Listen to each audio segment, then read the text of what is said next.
merci beaucoup pour la présentation. Bonjour mes frères et sœurs. Je suis très content d'être avec vous. C'est pour la première fois que je vienne à Lille et je remercie le Seigneur de m'avoir conduit ici. Les dernières semaines, moi, j'ai signé pas mal de devis et factures pour Lille. Donc, je suis venu voir aussi ce qui a été fait. Alors, pour la présentation, donc, je m'appelle Erwin Kessner. Je suis un Allemand de Roumanie. Donc, mes ancêtres côté paternel sont des Allemands. J'ai grandi en Roumanie. J'ai fait mes études de théologie en Allemagne. Ensuite, j'ai travaillé pendant 11 ans en Roumanie et depuis 2008, j'ai été appelé pour travailler en France, pour les églises roumaines d'abord et ensuite pour les églises francophones.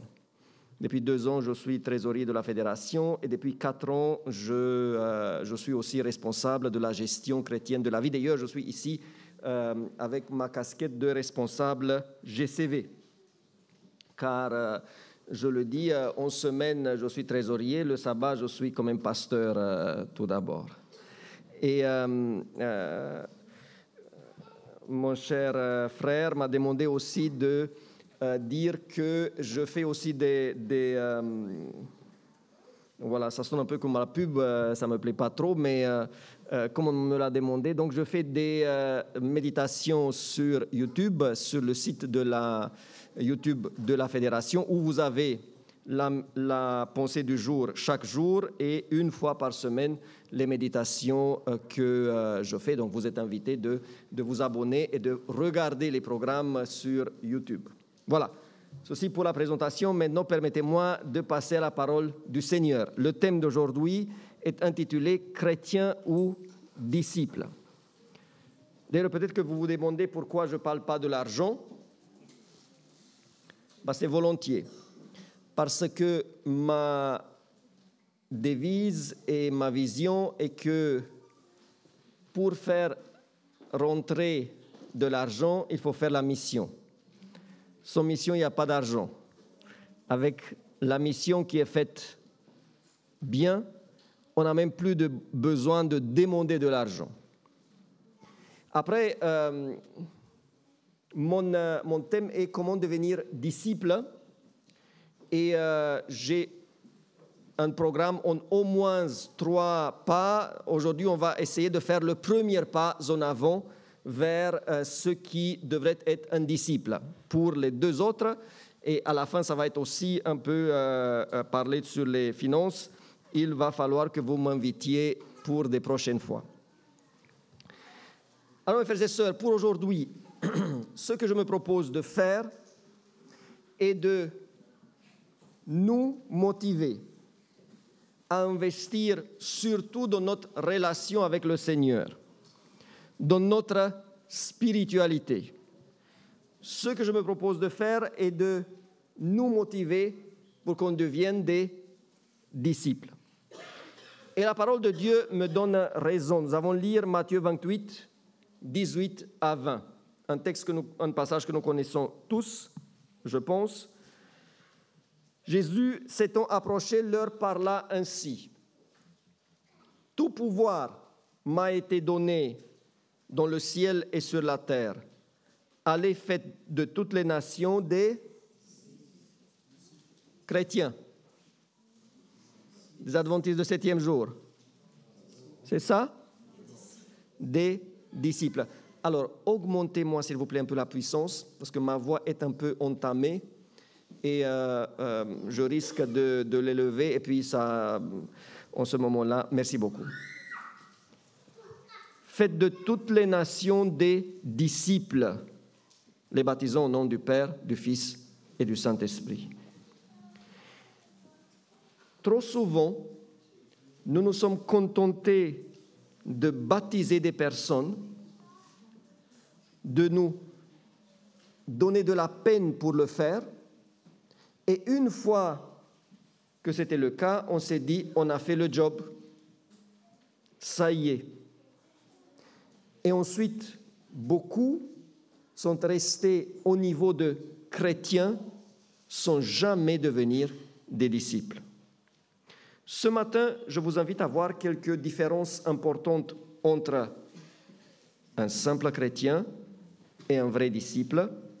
Et cet après-midi, je vous invite à venir pour voir comment devenir disciple. Et pour cette fois-ci, je pense que la rencontre de l'après-midi peut être même plus importante que celle du matin, parce que c'est là où on va voir le comment. Voyons d'abord ce qui se passe si on reste des simples chrétiens. À un certain moment, le jeune homme riche vient voir Jésus. Et il était un bon chrétien, ou un bon juif si vous voulez. Il gardait les commandements, il allait à l'église, et de l'extérieur, tout paraissait nickel. Mais il sent que quelque chose manque et il veut gagner la vie éternelle. Rappelez-vous ce verbe. Alors, il vient voir Jésus et avec d'autres mots, il lui dit, « Seigneur, combien coûte la vie éternelle? Combien faut-il que je donne? Qu'est-ce qu'il faut que je fasse pour l'obtenir ?» Dans son arrière-tête, je vais voir si l'affaire mérite de m'investir. Que lui dit Jésus? Je lis en Marc 10, 21. Marc 10, 21. Jésus l'ayant regardé, l'aima et lui dit, « Il te manque une chose. Va vendre tout ce que tu as, donne-le aux pauvres et tu auras un trésor dans le ciel. Puis viens et suis-moi. » Avec ce passage, nous avons tout d'abord un problème de lecture. Parce que, lu comme je l'ai fait, on a l'impression que Jésus lui dit, « Écoute mon ami, tu es à un pas du ciel. Tu es sur le seuil du ciel. Il faut que tu règles une chose, et puis ça va. » C'est comme ça qu'on comprend ça? Mais Jésus veut dire autre chose. Et il faut lire comme ça. Tu veux aller dans le ciel? Désolé mon ami, pour ça il te manque une chose. Pour aller au ciel, il te manque quelque chose. Et si cette chose n'est pas réglée, tu ne vas pas entrer. Est-ce que ça change? Est-ce que ça change, mes amis? Et puis le mot-clé dans la phrase est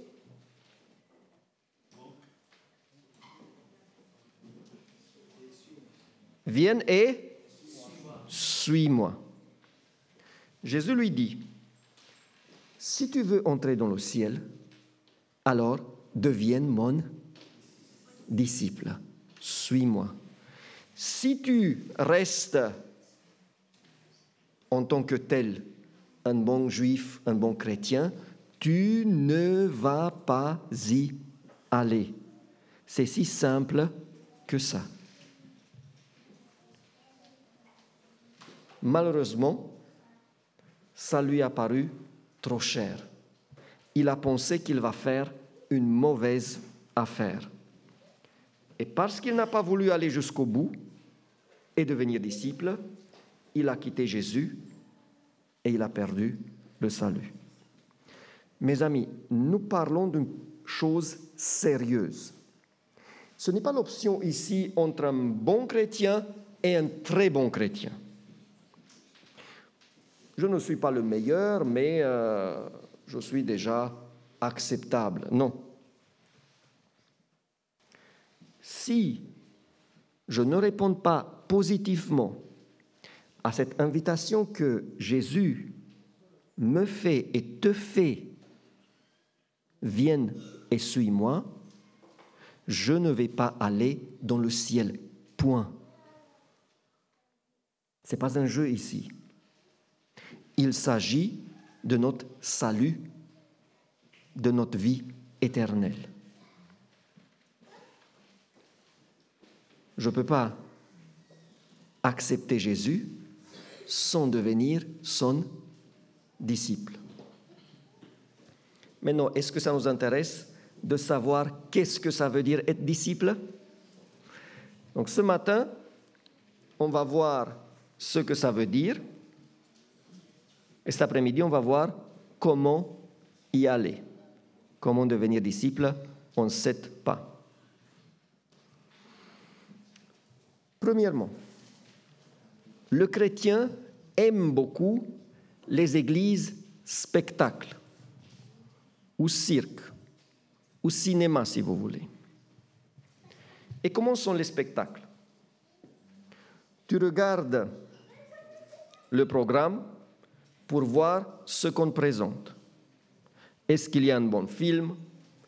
Est-ce que le spectacle de cirque mérite d'être vu? Est-ce qu'ils ont des animaux? Et après, si ça te convient, tu viens. Et ça, c'est une des principales caractéristiques du chrétien. Notez-le bien. Tu viens, tu t'assois et tu regardes, tu écoutes. Point. Tu t'assois et tu regardes, rien d'autre. Le chrétien vient pour consommer, pour se ressourcer. Et parfois, ils ne viennent même plus, ils regardent sur YouTube. Alors, regardez, mais pas pour remplacer. Ils regardent des prédications sur YouTube. Il y a maintenant un très grand choix. Depuis le Covid, on est comblé. Et ça y est. Et pour lui, c'est ça. Tu viens, tu t'assois et tu regardes. Ton smartphone est prêt pour que tu puisses faire des photos, enregistrer, éventuellement faire un live sur Facebook. Et à la fin, tu aimes commenter avec tes amis ce que tu as vu et vécu. Et parfois, tu es dessus parce qu'on t'a promis un spectacle de première qualité et c'était plutôt moyen. Et beaucoup de nos églises essayent d'offrir du spectacle pour attirer des chrétiens. Elles cherchent à avoir déjà un bon prédicateur qui te tienne attentif, mais non, il est bien de nourrir quand on est ici devant. Mais mes amis, si vous pensez que venir à l'église, écouter une prédication qui était bonne, et puis ça y est, désolé, vous êtes dans le mauvais film.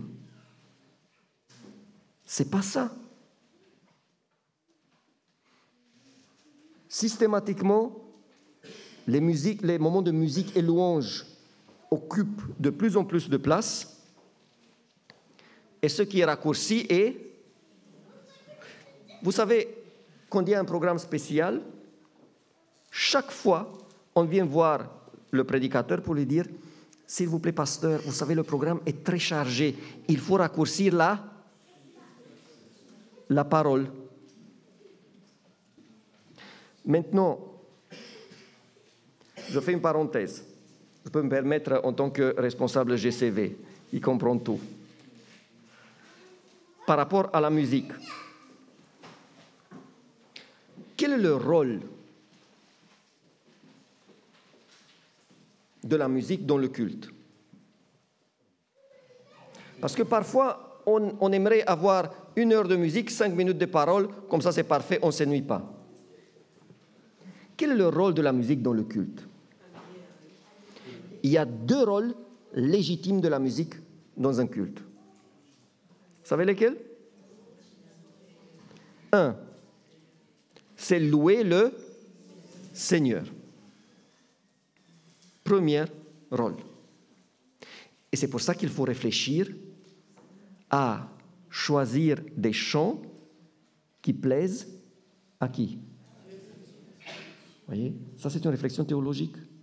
C'est pas ce qui plaît à moi que je dois choisir. D'ailleurs, la louange était très très bonne. C'est pour ça que je me permets aussi. D'ailleurs, le dernier chant là, le chant des offrandes, c'est la première fois que je l'ai entendu. Il était excellent, super.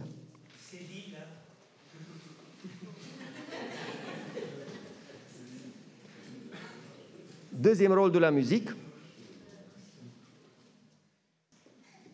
dans un culte, c'est de préparer les cœurs pour la parole, mais jamais remplacer la parole. Parce que quand Dieu a établi les choses, il les a établis de telle manière que ce qui convainc et change le cœur, c'est la parole. Et la musique, elle est très importante. Et on va chanter dans le ciel, et on va écouter la musique des anges. Mais elle doit avoir son rôle à elle. La musique, mes amis, dans le culte, n'a pas été conçue et pensée pour nous divertir.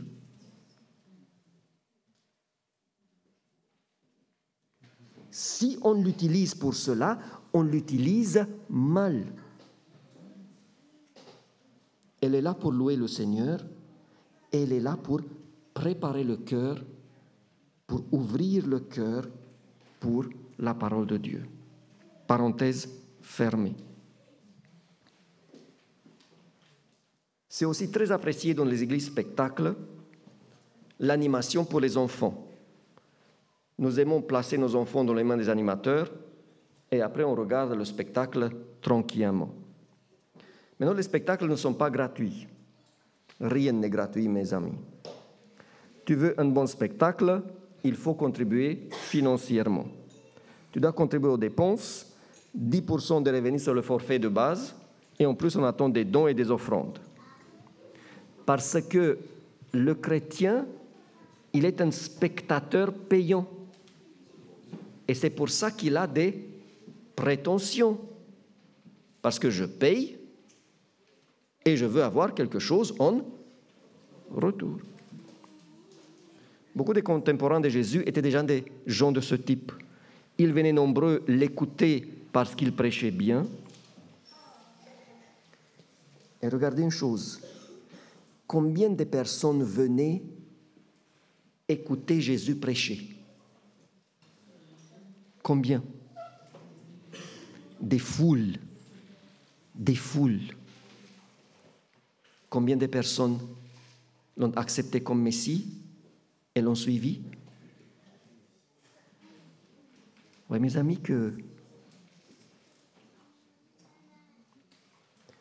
ils aimaient aussi bien les miracles qu'il faisait. Plus cela était extraordinaire, mieux c'était. Et ils aimaient aussi écouter les disputes entre lui et les pharisiens. Ça, c'est le chrétien. Comment voit le disciple l'Église? Alors, le disciple, il va ouvrir la parole de Dieu en 1 Corinthiens 12, 27. Et là, il va voir ce qu'est l'Église selon la Bible. 1 Corinthiens 12, 27. Vous êtes le corps de Christ et vous êtes ses membres, chacun pour sa part. Est-ce qu'il y a une différence? Est-ce qu'il y a une différence entre un spectacle et un corps? Comment fonctionne le corps? Comment fonctionne le corps? Chaque organe a son rôle et sa fonction. Chaque organe contribue au bien du corps. On a des organes qu'on ne voit pas, mais quand ils arrêtent de fonctionner, c'est au revoir. Et si un seul organe fonctionne mal ou ne fonctionne plus, qu'est-ce qui se passe? Mon ami, si un seul organe ne fonctionne pas, le corps entier souffre. Un seul organe. Ah mais non, nous sommes 200 ici. Donc si moi je fais rien, ça va pas se voir. Mais si ton pancréas va dire la même chose,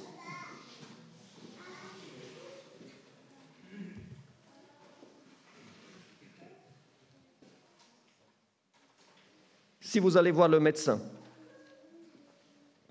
il vous dit, mon ami, désolé, tes reins ont cessé de fonctionner. Dialyse. Tu vas revenir à la maison, tout un grand sourire pour dire, ça va, tout fonctionne, sauf les reins là. Mais pour le reste, tout fonctionne. Je suis heureux. C'est comme ça que ça va se passer? Ben, c'est ainsi que fonctionne l'Église aussi, mes amis. Et on se demande après, comment se peut-il que l'Église ne grandit pas, alors que généralement c'est 20% des gens qui font 80% du boulot. Et quand on devient donc disciple, on va s'intégrer dans l'engrenage de l'Église et occuper sa place. Le disciple va tout faire pour que le corps fonctionne si bien que possible. Et il va s'intégrer là où il y a besoin de lui, là où on fait appel à lui. Et en plus, il va se laisser diriger par la tête du corps qui est le Christ. 2. Le chrétien reste un champ missionnaire. Parce que le chrétien vient à l'église pour regarder un spectacle, mais aussi pour recevoir des services de qualité. Le chrétien vient à l'église pour être servi. S'il a des soucis, on doit s'occuper de lui, il doit être encouragé, dirigé, on doit penser ses plaies, on doit résoudre ses problèmes de famille, financière. Et si l'Église elle est vraiment bonne, elle offre du spectacle, mais aussi de bons services. Consultation médicale gratuite, recherche de travail, logement, et ainsi de suite. Je ne dis pas qu'il ne faut pas céder.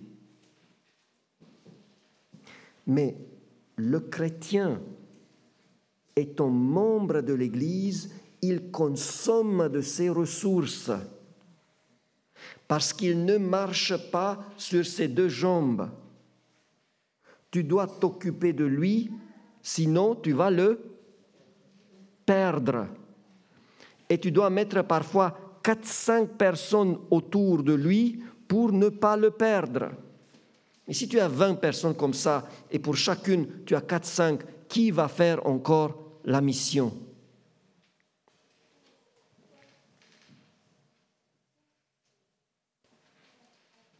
Le chrétien attend d'être servi.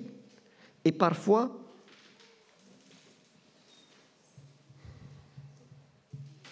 nous leur transmettons un mauvais message.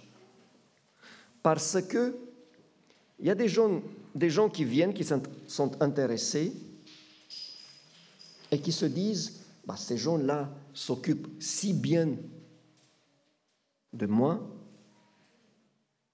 et je ne suis même pas encore des leurs. Comment ça va être quand je vais devenir membre? Et derrière, c'est le contraire qui se passe. Et les gens sont dessus. Parce qu'on n'a pas transmis le bon message. Quand quelqu'un est dehors, le rôle et l'obligation de l'Église est de tout faire pour l'attirer vers le Christ. Mais une fois que tu es à l'intérieur, tu n'es pas là pour être servi, mais pour aller maintenant chercher d'autres personnes. Donc dites-leur clairement que s'ils viennent, ils viennent pour mettre la main à la pâte et pour s'intégrer dans le travail.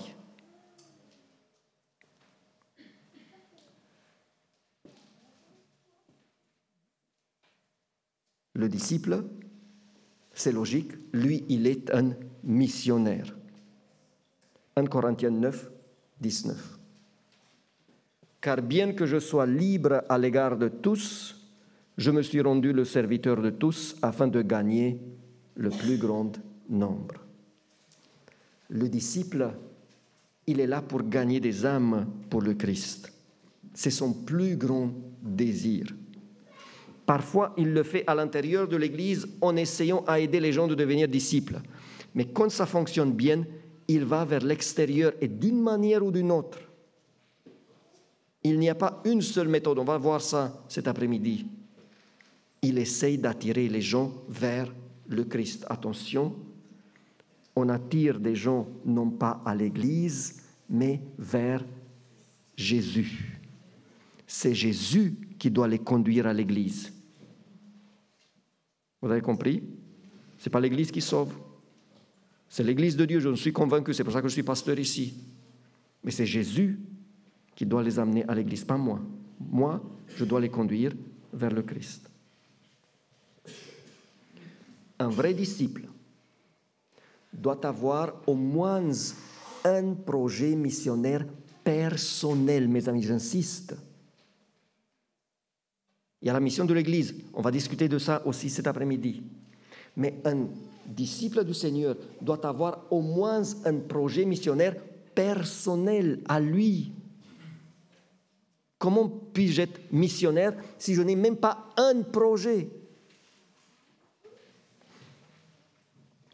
J'étais pasteur à Constanța, en Roumanie, au bord de la mer Noire, et j'ai baptisé une sœur, une femme qui était aveugle. Et peu de temps après, je suis allé la visiter. C'était il y a plus de 20-25 ans. Et je suis resté scotché, mes amis, quand j'ai vu quel projet missionnaire cette femme a mis en place. J'étais même un peu, j'avais la honte, moi en tant que pasteur, je me suis dit, je n'arrive pas à la hauteur de cette femme qui vient de se faire baptiser. Elle m'a dit, pasteur, tu sais que je suis aveugle. Il n'y avait pas de smartphones là, des trucs pour enregistrer, pour avoir toutes les choses comme aujourd'hui. Elle dit, j'héberge chez moi une jeune famille, des non-adventistes, bien sûr. Et je leur ai proposé une chose. Écoutez, mes amis, vous n'avez pas beaucoup d'argent. Comme loyer, vous allez payer de la manière suivante. Chaque jour, vous allez me lire à haute voix d'un livre que je vous donne. Et leur donner la tragédie des siècles. Et chaque jour, l'épouse, elle devait se taper une demi-heure de tragédie des siècles à haute voix. Notre sœur était ravie parce que comme ça, elle pouvait entendre. Mais vous imaginez la manière dont le Saint-Esprit peut conduire des gens? Si cette femme aveugle pouvait avoir un projet missionnaire de telle qualité, alors toi et moi, mon frère, ma sœur, est-ce qu'on peut avoir des excuses pour dire, Seigneur, je n'ai rien trouvé? 3. Le chrétien traite la foi et l'Église comme une affaire. Pour beaucoup de chrétiens, la foi est une affaire. Pensez au jeune homme riche. Et quel est le principe de l'affaire?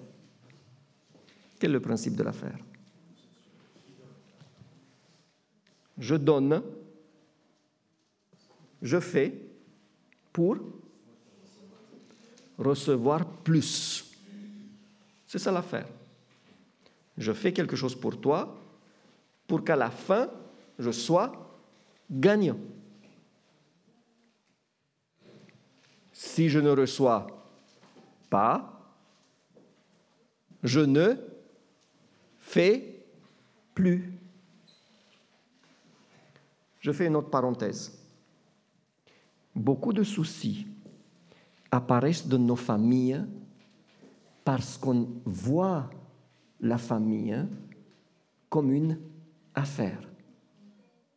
Je fais pour toi pour recevoir plus. Et si tu ne me donnes pas assez, je ne te donne plus rien. Et on vient voir le pasteur parfois, pasteur, je veux divorcer et me remarier. Mais pourquoi? Elle ne cuisine pas bien, elle n'amène pas assez d'argent, elle ne s'occupe pas bien des enfants. Il ne va pas le dire à haute voix, elle n'est plus si belle qu'auparavant. Donc je vais chercher une autre qui est meilleure.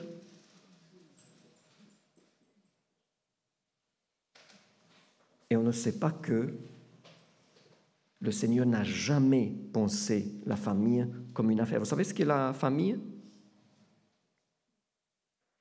C'est quoi la famille, mes amis?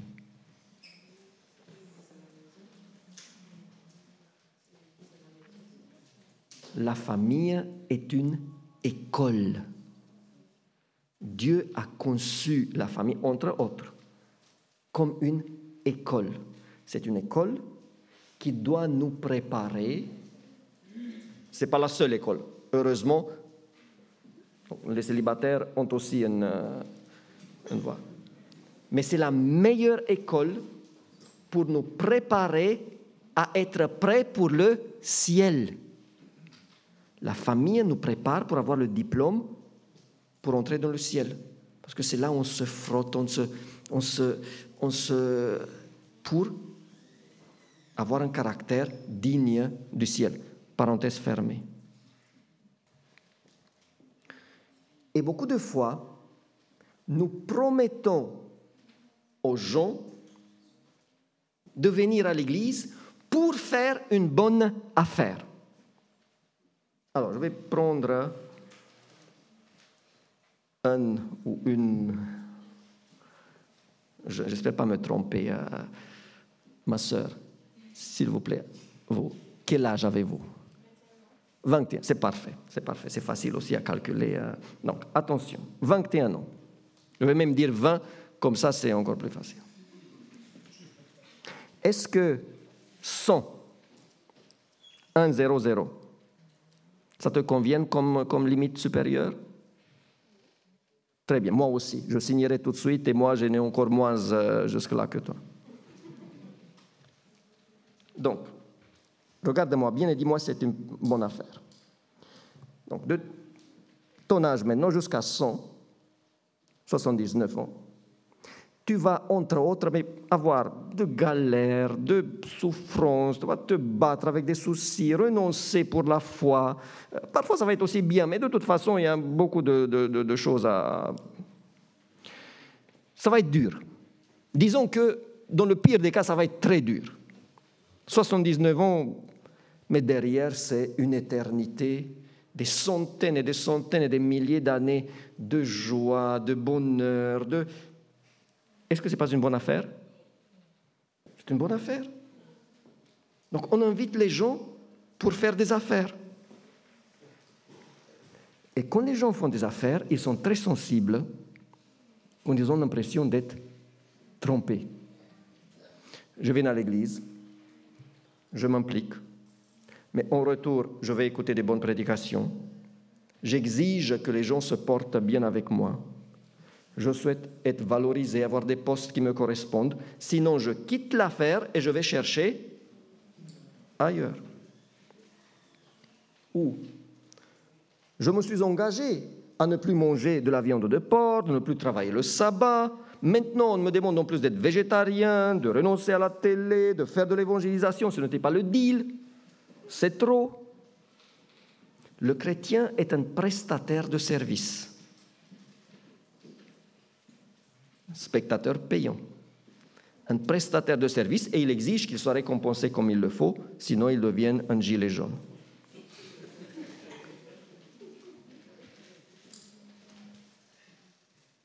Le disciple voit la foi et l'Église comme une manière d'exprimer sa reconnaissance. Est-ce que c'est la même chose? Une affaire et une manière d'exprimer ta reconnaissance, c'est la même chose? Philippiens 3, 7 et 8. Mais ces choses qui étaient pour moi des gains, je les ai regardées comme une perte à cause de Christ. Et même je regarde toutes choses comme une perte à cause de l'excellence de la connaissance de Jésus-Christ, mon Seigneur, pour lequel j'ai renoncé à tout. Je le regarde comme de la boue, afin de gagner Christ. Le disciple considère qu'en arrivant à connaître le Seigneur et le salut offert par la grâce, en arrivant à connaître l'Église de Dieu, il a été déjà comblé de bénédictions et que tout ce qu'il pourrait faire, même s'il servirait toute sa vie, ne va jamais et de loin payer ce qu'il a déjà reçu. Vous voyez la différence? Le disciple se considère traité avec tant de grâce, lui qui mériterait toute autre chose, que jamais il ne va avoir des prétentions. Le disciple ne va jamais comptabiliser ce qu'il a fait. Il ne va jamais compter ce qu'il a donné et ne va jamais être dessus de ce qu'il a reçu en échange. Le disciple, tu n'as pas besoin de le pousser par derrière et d'insister pour qu'il fasse ce qu'il doit faire. C'est bien parfois le contraire, tu dois lui dire « repose-toi un peu ». 4.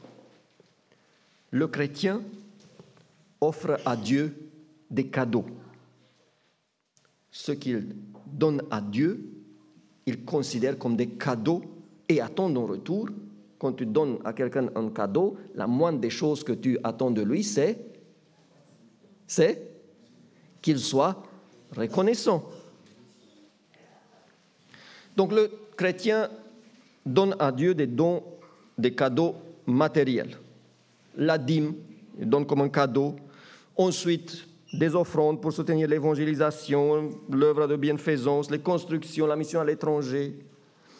Il donne à Dieu cadeau de son temps, en s'impliquant dans de diverses actions, et il donne à Dieu cadeau ses capacités et ses talents. Et parce qu'il lui donne autant de cadeaux, il attend maintenant que Dieu soit reconnaissant et qu'en retour, il fait pleuvoir sur lui des bénédictions. Est-ce que vous avez entendu des personnes qui disent « Mais Seigneur, pourquoi moi? Pourquoi moi? Alors que moi, je fais tout ça et d'autres... » Et parfois, ils attendent aussi que, parce qu'il fait autant pour Dieu, Dieu soit un peu plus indulgent et compréhensif avec ses fautes, ses erreurs et ses péchés. Donc, Seigneur, je te donne, tu fermes les yeux pour mes écarts à droite et à gauche, comme si une main lave l'autre. Le disciple, c'est lui le don, et avec ça, il donne tout. Romains 12, 1. Je vous exhorte donc, frères, par les compassions de Dieu, à offrir vos corps comme un sacrifice vivant, saint, agréable à Dieu, ce qui sera pas de votre part un culte raisonnable. Le disciple, il a compris qu'il n'a rien à offrir à Dieu. Il a compris qu'il ne s'appartient pas à lui-même. Il a compris que tout ce qu'il a et tout ce qu'il est appartiennent au Seigneur. Et le disciple s'offre lui-même, non pas comme une faveur qu'il fait à Dieu, mais comme quelque chose de naturel suite à ce que Jésus a fait pour lui. Et il devient ainsi, dans la main du Seigneur, un outil pour le salut et la bénédiction des autres et pour l'avancement de son œuvre. 5. Le chrétien est spirituel uniquement en surface. Matthieu 23, 28. Jésus dit, vous de même, au dehors, vous paraissez juste aux hommes. C'est ça le chrétien. Le disciple, lui, il est spirituel en profondeur. Hébreux 4, 12. Et remarquez bien quel est le moyen pour aller en profondeur. Car la parole de Dieu, qui fait le changement? Qui fait le changement? Car la parole de Dieu est vivante et efficace, plus tranchante qu'une épée quelconque à 2 tranchants, pénétrante jusqu'à partager âme et esprit, jointure et meule. Elle juge les sentiments et les pensées du cœur. C'est un signal? Non. Merci. C'est juste parfois, j'ai pas beaucoup encore, donc il faut que je... Merci. Oui, merci pour ça. Merci pour ça, mais parfois on ne se comprend pas, il faut qu'on clarifie, sinon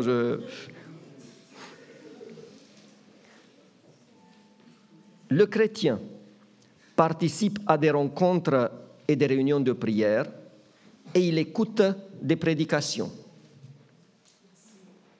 Là, on est tous présents, n'est-ce pas? Le disciple passe du temps dans l'étude de l'Écriture et du temps dans la prière personnelle. Est-ce que c'est la même chose? Est-ce que c'est la même chose? Le chrétien participe à la vie religieuse de la communauté dont il fait partie. Et on dit, très bien, il est présent. Le disciple a une vie spirituelle vivante et forte. Est-ce que c'est la même chose? Le chrétien se base sur des impressions et des émotions. Ils dépendent des circonstances. Quand les circonstances sont bonnes, tout va. Quand ça se gâche, comment étaient nos églises après le Covid, quand on nous a permis de revenir à l'église? Comment étaient nos églises? Vides. Pourquoi? Parce que les circonstances n'étaient pas au rendez-vous. Le disciple, lui, se base sur des décisions et des principes. Est-ce que c'est la même chose? Le chrétien lutte pour son image. Ce qui compte pour lui, c'est comment les gens le voient. Le disciple lutte pour ce qu'il est. Ce qui compte pour lui, c'est comment le Seigneur le voit. Le chrétien change certaines habitudes. Le christianisme est pour lui comme une veste.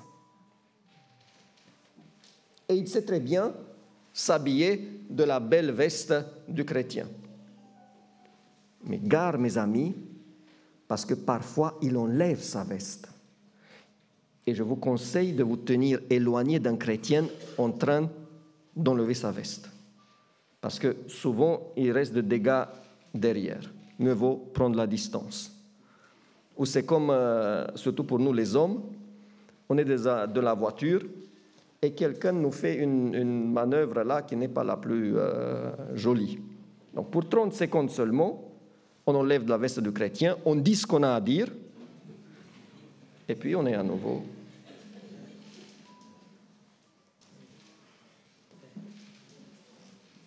C'est aussi parfois comme une peinture. Tu as des fissures dans le mur. Pour réparer, il faut d'abord un peu agrandir les fissures. Bon, c'est du travail, quoi. Mais tu peux aussi plus simplement mettre une couche de peinture dessus. Et puis tu regardes, et c'est comment? Jusqu'à quand? Jusqu'à quand? Jusqu'à ce qu'il y ait une petite secousse, une crise, la peinture tombe, et derrière les fissures sont toujours là, même parfois plus grandes. Et c'est parfois pour ça, mes amis, que le Seigneur permet que des crises et des orages arrive dans nos vies pour que la peinture tombe et qu'on voit ce qu'il faut changer avant que ça soit trop tard.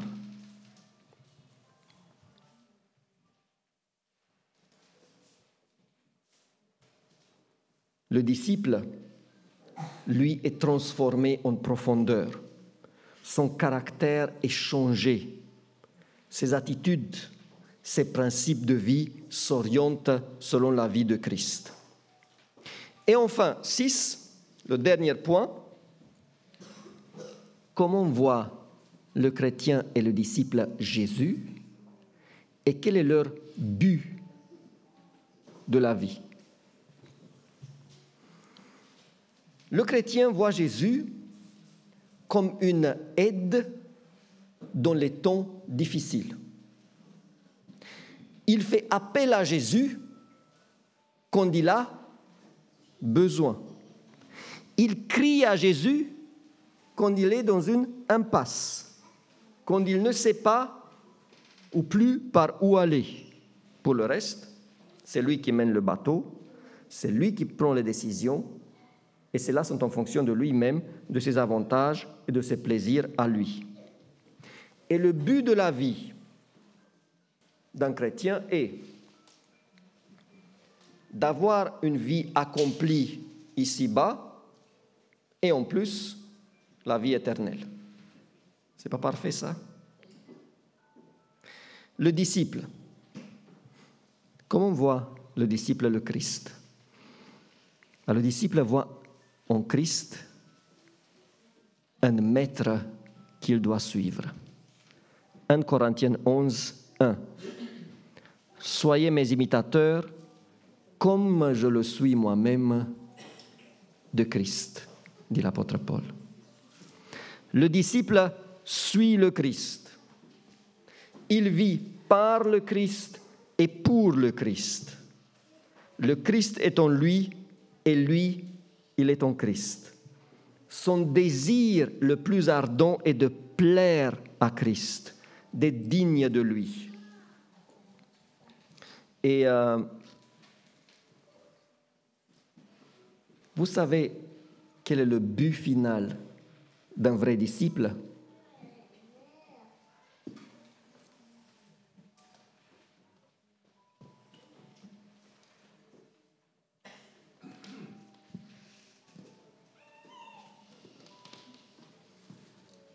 Le but final d'un vrai disciple. C'est quoi le salut pour un disciple, mes amis? Vous savez, on dit aux gens que, et c'est vrai, qu'on va aller dans le ciel et qu'il va y avoir des fruits à volonté, des demeures extraordinaires, qu'on va avoir même des ailes. Mais tout ça, mes amis,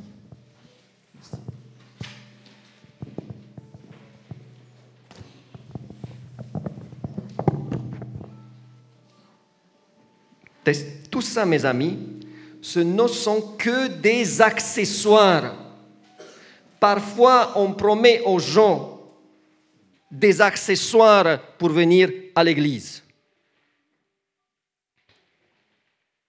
Le salut et le vrai but d'un disciple est de enfin rencontrer le Christ et de ne plus jamais être séparé de lui. C'est ça le salut. Et tout le reste sont de petites choses qui viennent avec. Vous savez, le Seigneur, il a invité le jeune homme riche d'être son disciple et celui-là a refusé.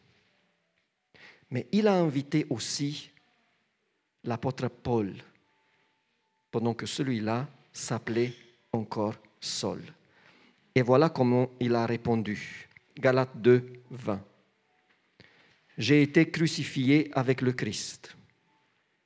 Et si je vis, ce n'est plus moi qui vis, c'est Christ qui vit en moi. Et si je vis maintenant dans la chair, je vis donne la foi au Fils de Dieu qui m'a aimé et qui s'est livré lui-même pour moi. Maintenant, mes amis, je ne suis pas venu ici juste pour prêcher, pour qu'à la fin vous dites « c'était bien, merci pasteur ».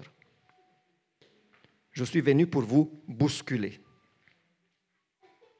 Je suis venu pour te dire, si jusqu'à maintenant, tu étais un simple spectateur et tu as laissé les autres faire le boulot, maintenant, ça y est. Le retour de Jésus est proche. Tu ne peux plus te permettre de venir et de partir comme si rien n'était. Donc, mes amis, je suis aussi venu pour vous demander un engagement. Parce que si vous avez senti que l'Esprit vous a touché les cœurs, parce que c'est lui seul qui peut faire, moi je ne peux rien en tant qu'humain, dans ce cas, c'est pour que vous vous engagiez. Donc, mes amis, je vous invite à entrer en vous-même et de regarder entre vous et le Seigneur. Ne me regardez pas moi et ne faites rien pour moi. C'est entre vous et le Seigneur. Si tu es déjà disciple, parce qu'une église ne peut pas fonctionner s'il n'y a pas de disciples. Si tu es déjà disciple, si tu es impliqué et engagé, dans ce cas-là, je sais que souvent tu as été déçu. Souvent, tu as été malmené. Et que parfois, tu as eu envie de tout lâcher. Mais le Seigneur te dit, continue de me suivre jusqu'à la fin. Si tu veux lui dire oui aujourd'hui, je t'invite à le faire dans ton cœur, mais je t'invite aussi à te lever et à venir devant pour le montrer, pour que tu puisses regarder en arrière et dire, à ce moment-là, j'ai renouvelé mon engagement avec le Seigneur. Si jusqu'à maintenant, tu as servi le Seigneur, mais avec des pauses, avec des arrêts, avec des à-coups, parfois très bien, parfois moins ou plus du tout. Et si l'Éternel t'a parlé à travers son esprit, et tu veux lui dire, à partir de maintenant, Seigneur, je veux te servir sans pause, sans arrêt, sérieusement, je t'invite à venir devant et à dire cela au Seigneur d'une manière ouverte, visible. Merci pour votre courage.